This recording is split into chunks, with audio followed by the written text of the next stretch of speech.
Welcome to another episode of the Instant Celebrity Maker. Today I have Gregg Ficery, and yes, I had to ask him how to pronounce his last name. Greg, welcome to the show today. Thanks, Mitch. Great to be with you. Well, tell us about your interesting background because I have to say, after over 1,000 interviews with people by various platforms, I don't think I've seen such a unique background. It's been a bit of career hopscotch. Um, Currently running my own company called Integgra Valuation and Advisory Services. It's a Yes. business valuation consulting firm. Been running it for about 10 years. And I always say, who grew up wanting to be a business valuation consultant? It wasn't a thing.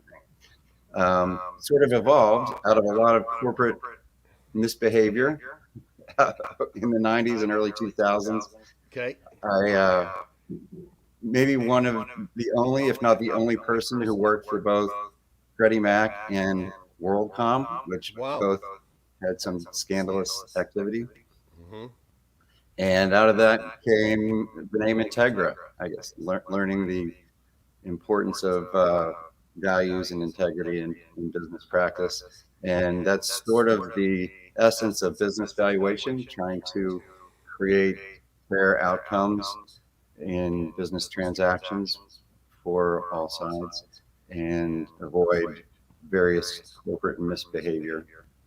Okay, I like the Integra part. So, what is how would your friends describe you, Greg? I would say smart, athletic, and fun. Smart, Uh, athletic, and fun. Okay. I, What's the I like to have athletic part? fun. I've played college tennis at Okay. Georgetown University, Okay. and as a junior growing up in national level events, and still enjoy playing a lot at the adult level. But oddly, I also play ice hockey, so it's kind of a different Wow. mentality. So ice hockey behavior doesn't always mix at the club. Those are different types of athletes. Yes. Absolutely. Individual versus team and checking if you're all those things. Yeah, different, Right. totally different. I have a full brain, That's a good. whole brain. So, what is your greatest accomplishment? That can either be personal or business. I'd have to say starting my own business and running it successfully for 10 or 11 years. It's not something I aspired to or saw coming when I was younger. It just kind of evolved out of recognizing an opportunity at some point to do something in a better way than anybody else had done in valuation, uh, to serve the small and medium sized business market, which was very underserved. Those companies need valuation help too. So there's a big opportunity if I did it with low overhead and quicker delivery time, and it's been very effective. So very fortunate. Okay. And what do you wish you had known when you started out? Um, I would say to be a little more bold. I would take some more chances. Um, I was very conservative in how I managed my finances and career, but maybe a little late to the game and doing my own thing, but at least I got there. But um, thinking out of the box and trusting yourself, not needing others' approval to do what you feel is right or passionate about, I think serve you well. And the earlier you get started, the better. And what are you curious about right now? Well, I'm curious about trying to become a more effective speaker and presenter. I'm going to have a lot of opportunities in the next year or so with a book that I'm writing to get out and talk about it. And I want to be able to connect with people as much as possible, inspire people, and encourage people with my message. And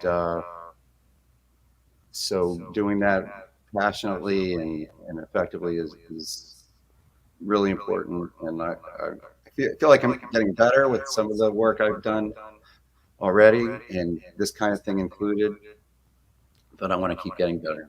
Okay. Well, that's great. Always looking forward. And what's something you failed at?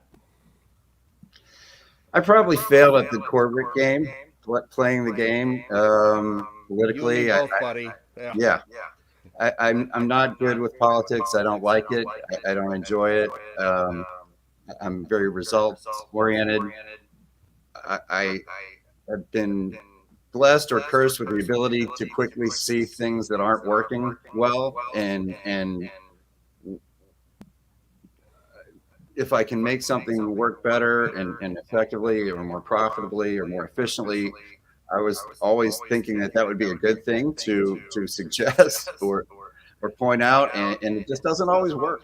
People protect their turf, cover their A's, and it didn't always it wasn't always received well to make suggestions that I thought were constructive. So it was frustrating and just really didn't suit my personality very, very well to have to um, I don't know, massage things in certain ways that I didn't understand, I suppose. Being political, I guess. Yeah. Well, here's my favorite question that I ask everybody in the interview because I'm a bit of a history buff. If you could have coffee or a dinner or a break bread with any historical figure, who would you choose? Now the caveat, Greg, is they must be already passed on. Mm-hmm. Mm-hmm. No question, it would be Jesus for me. Jesus? Yes, Jesus Okay. Christ. Yep. He the greatest teacher. They called him the answer. He had all the answers. The Prince of Peace. Um, can't think of anybody better as a mentor. Okay, well, he's 2,100 years old, so that would have been, yeah. That's a great reference, and some people answer that. Okay, so who's been your most important professional mentor? Hmm. I'd have to give thanks in that regard to a fellow named Rob Taylor. Okay, He ran a firm called the Taylor Consulting Group, and it was a mid-career shift for me after coming out of the big corporate world to get into business valuation. And he took a chance on me, recognized my skills, and how they would fit business valuation with a little bit out of the box hire. And I was just very grateful for the opportunity to get into this business and learn the business and have a chance to be brought along by somebody as competent as Rob. So it really launched my second half of my career. okay. And if you could go back to your 18-year-old self, what piece of advice would it be? Um, Give the 18-year-old Greg. I presume this is before you got married. correct. Okay. I'd say to be more open to people. I was very focused and narrowly channeled to my goals in sports and school, and maybe didn't take time to always have as much fun as I maybe did. My parents might disagree with that, but having deeper relationships, um, building trust and friendships that are like lifelong. Certainly have some of those, but somehow it was a balance trying to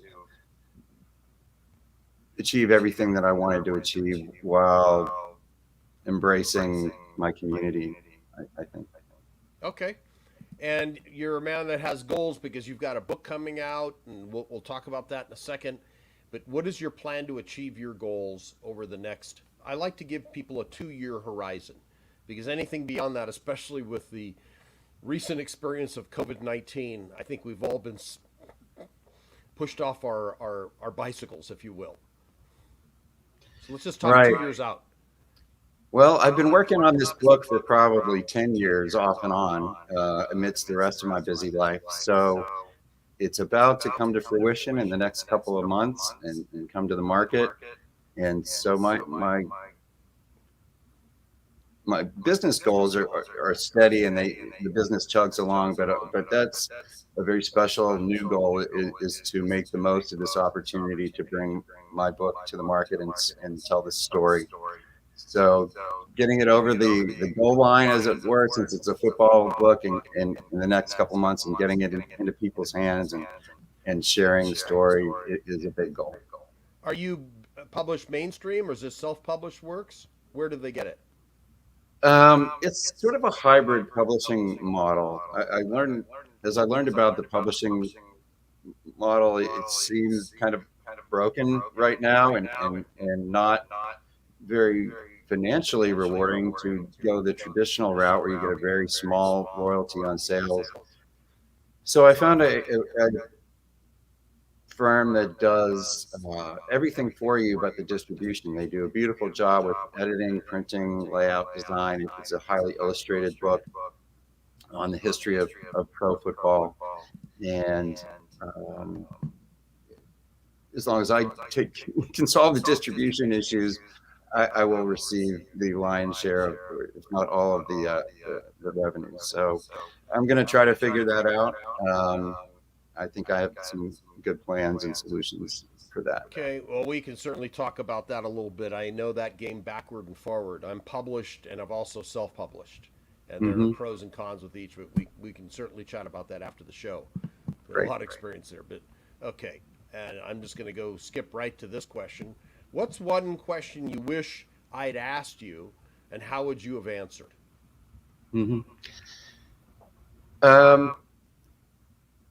I'd say, what do you find rewarding, or the most rewarding part of what you do?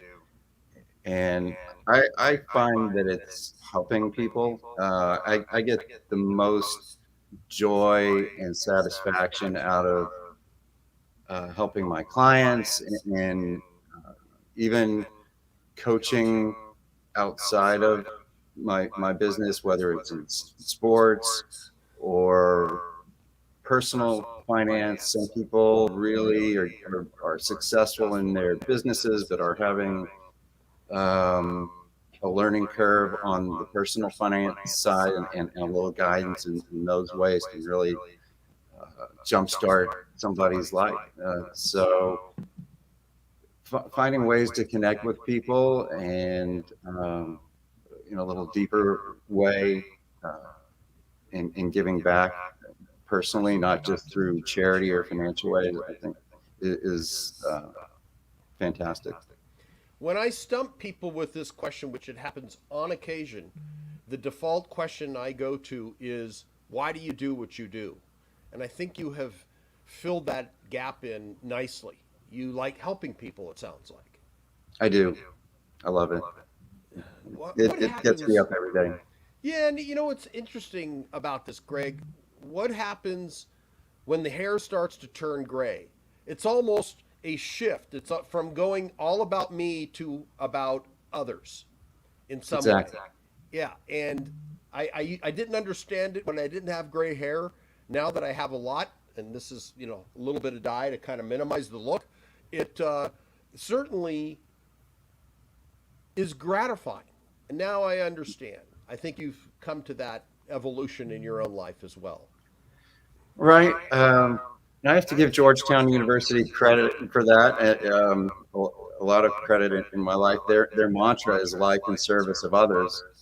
Oh. And that's a hard thing to embrace when you're a teenager or a young person trying to get ahead.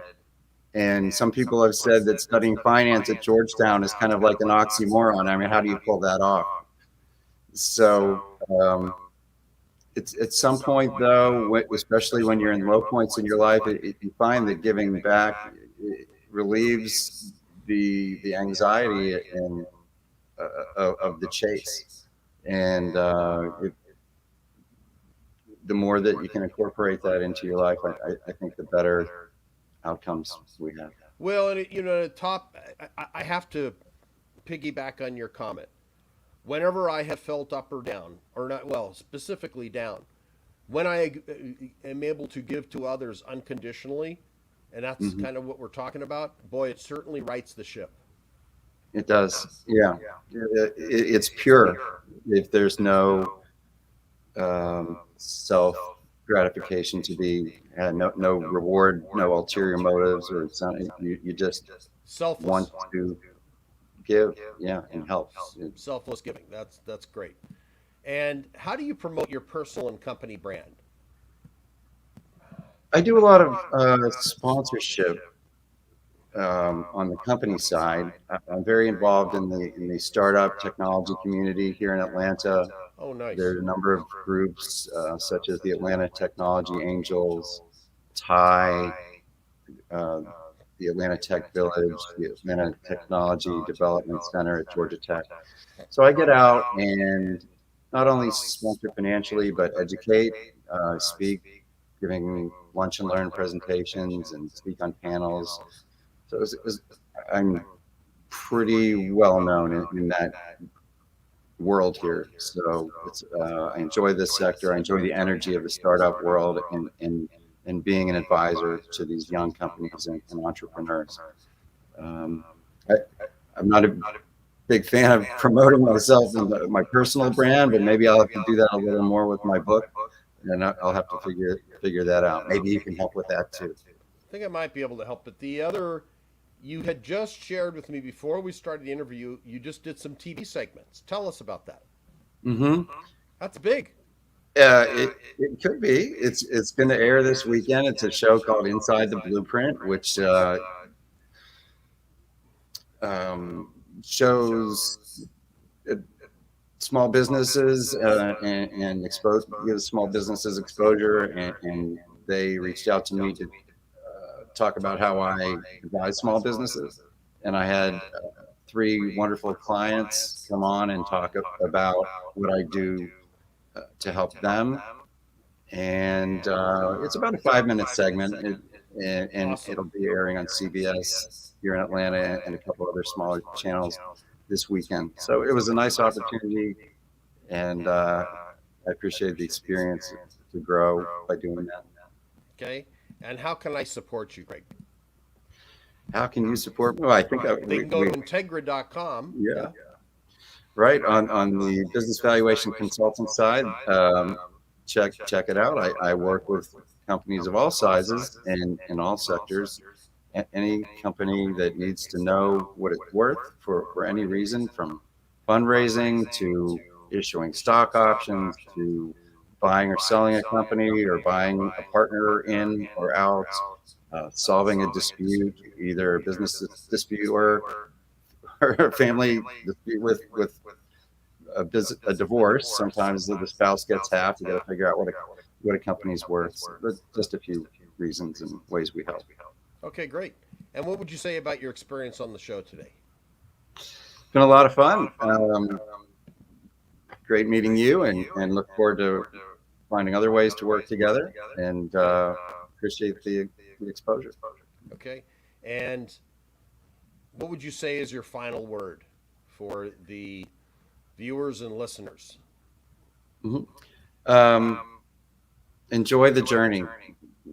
Be open, build relationships, especially as an entrepreneur. It can be kind of a solo journey sometimes, but reach out, connect, and be passionate about what you do. Okay, great. And I love the part about giving selflessly. I mean, that truly shows who you are and your character, and love the name Integgra. That's short for integrity. I'm sure that there was some reasoning behind that chosen URL. So great to Trying have to you on do the show things the today. right way. All right. And Greg, we'll talk to you real soon. Thanks, guys. Thank you, Mitch.